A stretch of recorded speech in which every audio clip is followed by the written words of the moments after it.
जो हमारे गरुड़ पुराण में जो सजाएँ होती हैं, कुंभी जी। पाकम हो गया, बाकी तो मुझे याद नहीं आ रहा है, उनको डिटेल में समझाया गया है।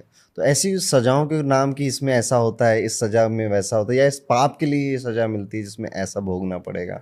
जैसे कुंभी पाक नरक आप बता रहे हैं, भागवत के अनुसार जो लोग जीवों को मारते हैं, पशु पक्षी हो गए या कोई भी प्राणी हो गया, जो उनको मारता है उसके लिए ये नरक है। और वहाँ जैसा हम सुनते हैं, मजाक में लोग बोल देते हैं लेकिन वो रियलिटी है कि वहाँ गरम तेल होता है, उसमें उसके शरीर को डाला जाता है ताकि उसका शरीर जले और वो तड़पे। जिस तरह उसने उन पशुओं को मारा, जीवों को मारा, उसका परिणाम उसे मिलता है।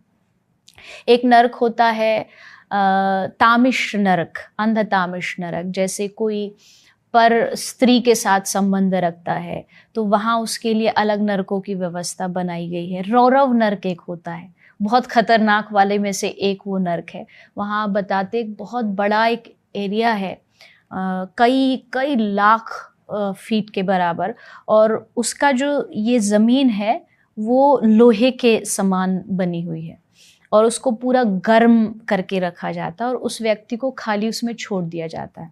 वो चारों तरफ भागता है उसमें, लेकिन जितना वो भागेगा उतना जलेगा, उतना परेशान होगा।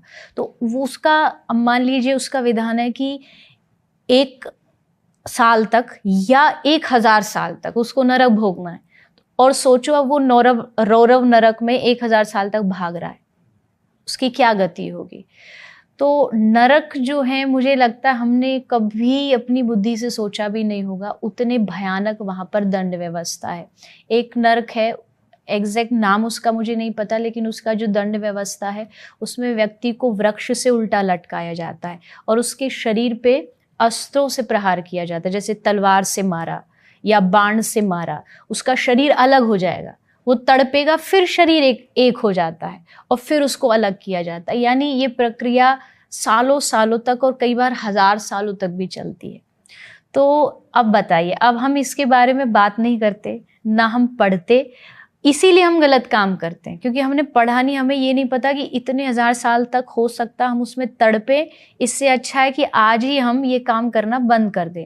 झूठी गवाही देने वाले, उनके लिए भी भागवत जी में नरक लिखा हुआ है कि अगर आप किसी के लिए जाके झूठी गवाही देते कोर्ट में, तो वहाँ आपको इस नरक में जाकर के दंड व्यवस्था भोगना पड़ेगा।